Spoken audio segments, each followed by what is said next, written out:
여러분 안녕하세요. 오늘도 말씀이 있어 행복한 시간입니다. 나누는 말씀을 통하여 세상에서 얻지 못할 귀한 하늘의 보화를 얻는 이 시간이 되기를 바랍니다. 한 나이 많은 어머니가 있었습니다. 평생을 자식들을 키우느라 정신없이 살다가 어느덧 기력이 다하여 이젠 자리에 누워 죽을 날을 기다리며 하루하루를 보내게 되었습니다.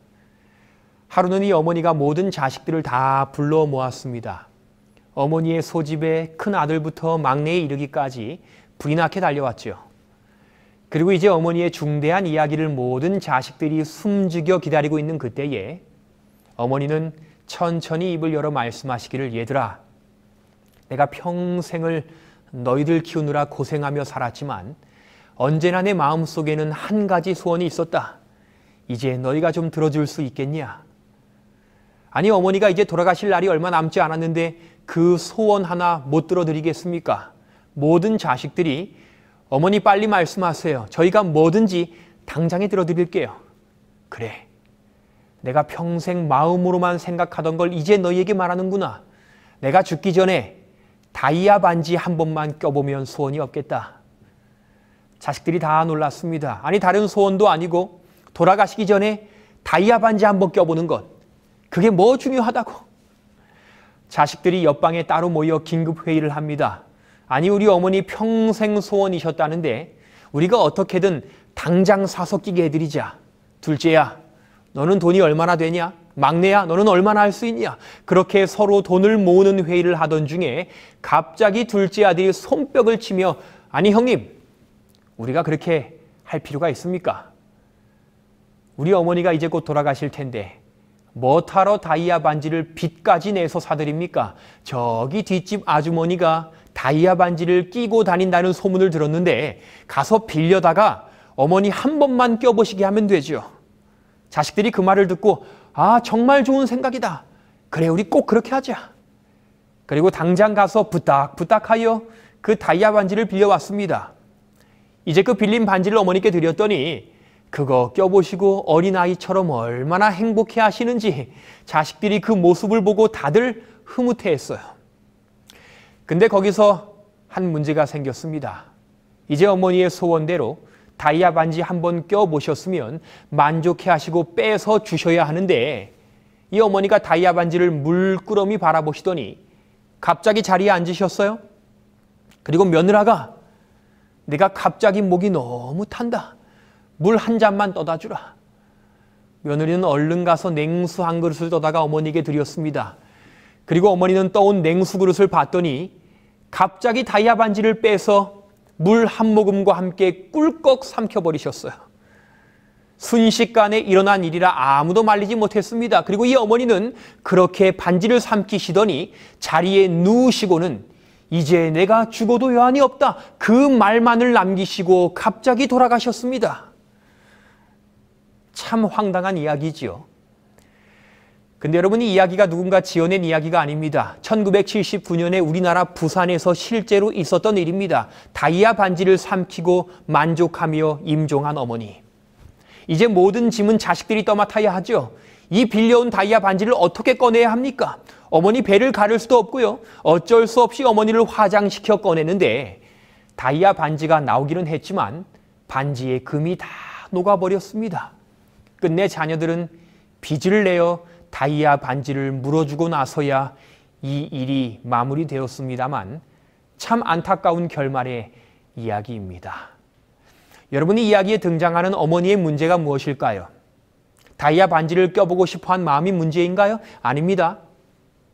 다이아몬드 갖고 싶을 수 있습니다. 그 마음 자체는 분명 문제가 아닙니다. 우리가 이 세상에 살아가다 보면 더 좋은 것, 더 아름다운 것 갖고 누리고 싶은 마음이 듭니다. 그런데 신앙하는 사람들은 아예 그런 마음 자체를 갖는 것을 죄악으로 여기고 무조건 억제하려만 한다면 신앙이 얼마나 힘들고 또 불행한 것이 되겠습니까? 그 마음 자체는 분명 문제가 아닙니다. 그렇다면 이 노모의 진짜 문제는 무엇이었을까요? 이 세상에는 다이아 반지보다 더 귀중하고 또 우리의 마음을 써야 할 것들이 있음에도 불구하고 죽는 순간까지 이 어머니의 마음 속에는 오직 그 다이아몬드 가진 것을 최고의 기쁨으로 여기며 살았다는 것이 문제이지요. 여러분, 결국 우리의 삶에 중요하게 고민해 봐야 하는 것은 내가 지금 무엇을 소유하고 또 무엇을 누리고 있느냐보다 내가 오늘 소유하고 있는 것들, 또 누리고 있는 것들을 나는 과연 어떠한 마음으로 여기고 또 어떻게 활용하며 살고 있느냐일 것입니다. 그리고 그 주제에 대한 산상본의 한 말씀이 있습니다. 너희를 위하여 보물을 땅에 쌓아두지 말라. 거기는 좀과 동록이 해하며 도적이 구멍을 뚫고 도적질하느니라. 오직 너희를 위하여 보물을 하늘에 쌓아두라. 거기는 좀이나 동록이 해하지 못하며 도적이 구멍을 뚫지도 못하고 도적질도 못하느니라. 내 보물이 있는 그곳에는 내 마음도 있느니라. 우리는 이 말씀을 보며 자꾸 우리의 시선이 보물이라는 단어로 향하지요. 물론 보물 중요합니다. 그런데 오늘 이 말씀에서 우리가 보다 집중해야 할 핵심 단어는 사실 땅과 하늘이라는 단어입니다. 누구에게나 보물은 있습니다. 남자건 여자건 어린아이건 노인이건 누구에게나 보물은 있습니다. 물론 대부분의 사람들이 돈을 보물로 여기기에 이 말씀을 돈에 대한 말씀으로 생각하셔도 큰 문제는 없지만 사실 생각해보면 돈이 없는 사람에게도 저마다의 보물은 다 있습니다. 그래서 예수님은 돈이라고 말하지 않으시고 보물이라고 하셨죠. 무엇보다 예수님은 이 말씀에서 무엇이 오늘 우리의 보물이냐고는 묻지 않으셨습니다. 대신에 그분이 관심 있어 하시는 것은 우리의 보물이 무엇이냐가 아니라 이제 그 보물이 우리를 어디로 향하게 하고 있느냐입니다. 땅인지 하늘인지. 왜냐하면 그 보물이 향하는 곳에 우리의 마음이 있기 때문이지요. 사실 성경의 수많은 이야기들 가운데 오늘 이 주제를 가장 잘 알려주는 한 이야기가 있습니다. 바로 사무엘상에 기록된 나발의 이야기인데요. 그 이야기의 시작은 이렇습니다. 마온에 한 사람이 있는데 그의 생업이 갈멜에 있고 심히 부하여 양이 3,000마리요 염소가 1,000마리이므로 그가 갈멜에서 그의 양털을 깎고 있었으니 그 사람의 이름은 나발이요. 이 남자는 완고하고 행실이 악하며 그는 갈렙 족속이었더라. 나발. 그 이름은 바보라는 말입니다. 세상에 어느 부모가 자녀가 아무리 못났다 할지라도 이름을 바보라고 짓겠습니까? 분명히 이 이름은 그의 살아가는 삶의 방식을 일컫는 이름이었을 것입니다. 그는 심히 부자였지만 바보같이 어리석은 방식으로 세상을 사는 사람이었습니다. 그리고 이 나발의 어리석은 삶을 잘 보여주는 한 사건이 일어나지요.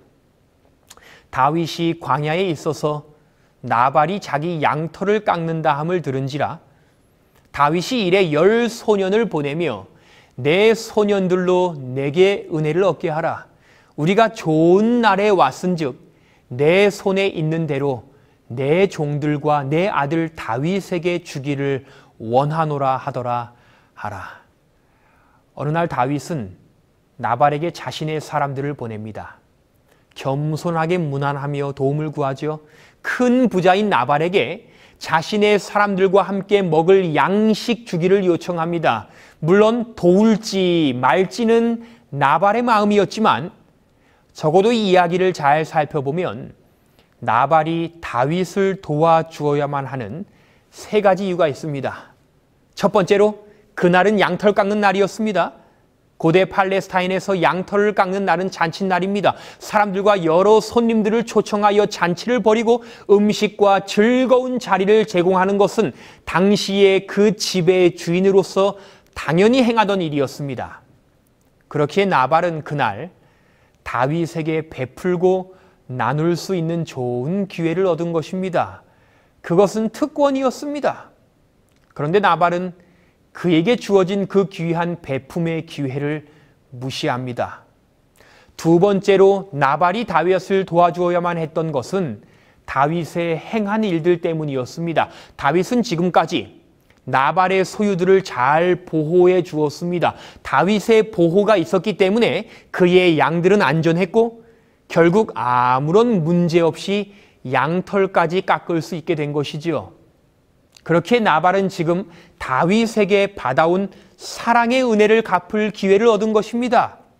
그러나 나발은 그 은혜 역시 무시했습니다. 무엇보다 세 번째 이유가 중요한데요.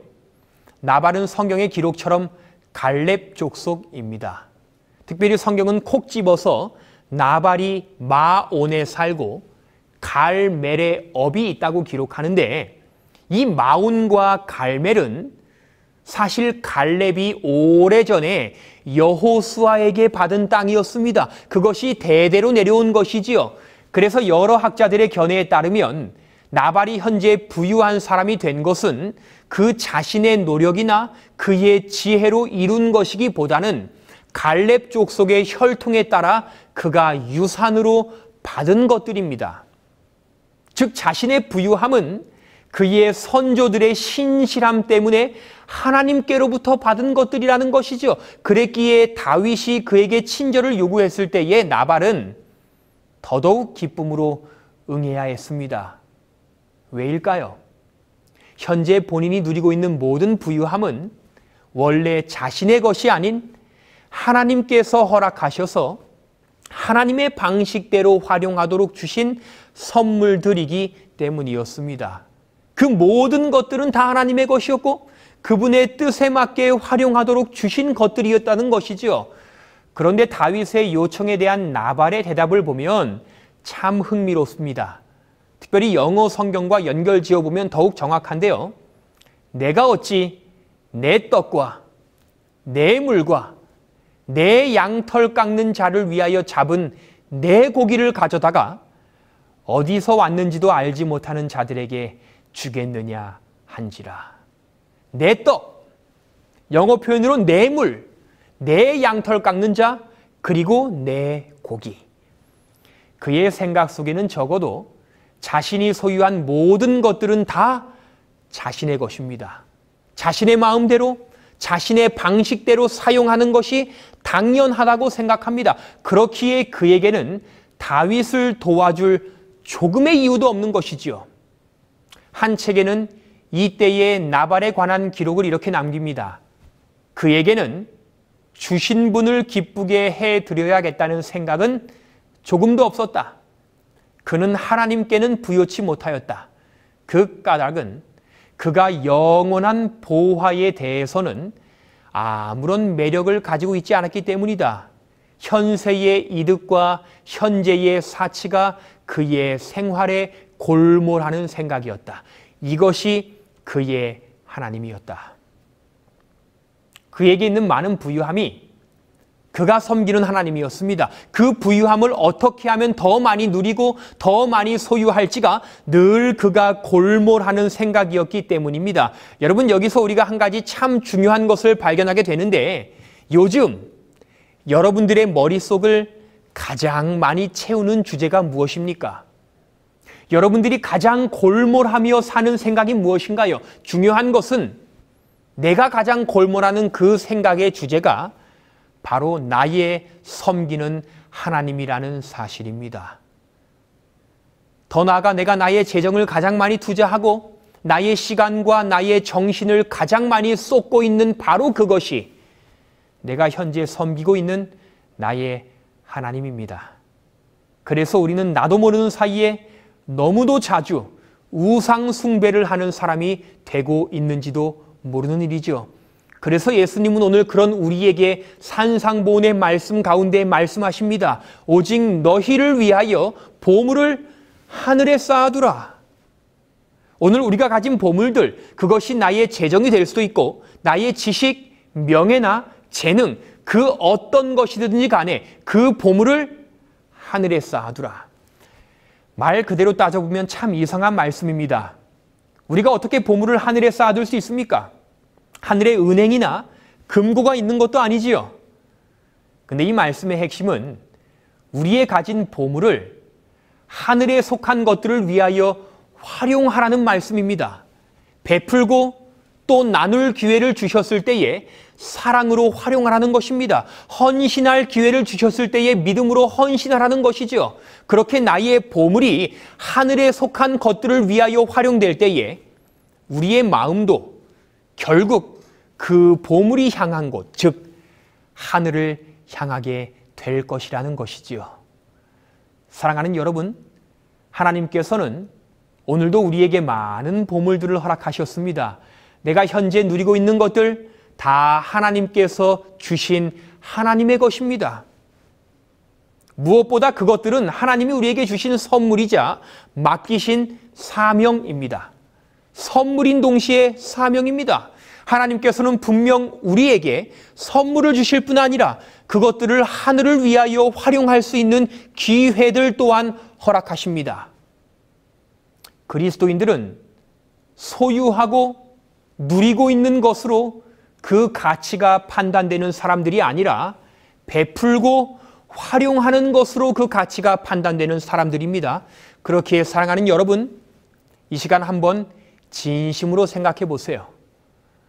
오늘 우리는 우리의 보물을 어디에 쌓아두는 자들입니까? 그저 간직하고 움켜쥐는 데에만 만족하며 사는 자들이지는 않습니까? 우리는 우리의 마음을 어디에 두며 살아가고 있습니까? 예수님은 오늘도 우리에게 간절히 요청하십니다. 우리의 것들을 이 땅이 아닌 하늘을 위하여 활용하라고 말씀하십니다. 맡기신 이웃들과 섬기는 교회를 위하여 아낌없이 활용하라고 말입니다. 그 베품과 나눔이 결국 보물을 하늘에 쌓는 일이고 우리를 더욱 하늘로 향하게 할 것입니다. 그리고 무엇보다 이 주제에 대한 말씀을 마치시며 예수님은 이 말씀을 덧붙이셨어요. 그러므로 염려하여 이르기를 무엇을 먹을까, 무엇을 마실까, 무엇을 입을까 하지 말라. 너희는 먼저 그의 나라와 그의 의를 구하라. 그리하면 이 모든 것을 너희에게 더하시리라. 오늘 우리가 우리의 가진 것을 하늘을 위하여 충실히 활용하면 하나님께서는 우리에게 이 땅의 것들이 끊어지지 않도록 채우실 것이라는 약속입니다. 그것이 보물을 하늘에 쌓는 자들에게 주시는 하나님의 명확한 약속입니다. 사랑하는 여러분, 이 말씀을 믿으시고 이제는 우리의 삶의 보물들을 하늘을 위하여 더욱 충실히 활용하시기 바랍니다. 주변의 이웃들과 교회를 위하여 마음껏 활용하시기 바랍니다. 그렇게 우리의 마음에는 하늘이, 우리의 삶에는 땅의 풍요로움이 가득해지는 경험을 저와 여러분이 하게 되기를 간절히 바랍니다. 그로 인하여 오늘도 저와 여러분의 삶 가운데에 이 하늘이 더욱더 뚜렷하게 새겨지는 그 경험을 우리 모두가 꼭 하게 되기를 간절히 기도드립니다. 본 영상을 보시고 신앙 상담을 희망하시는 분은 화면의 전화번호로 연락 주시기 바랍니다.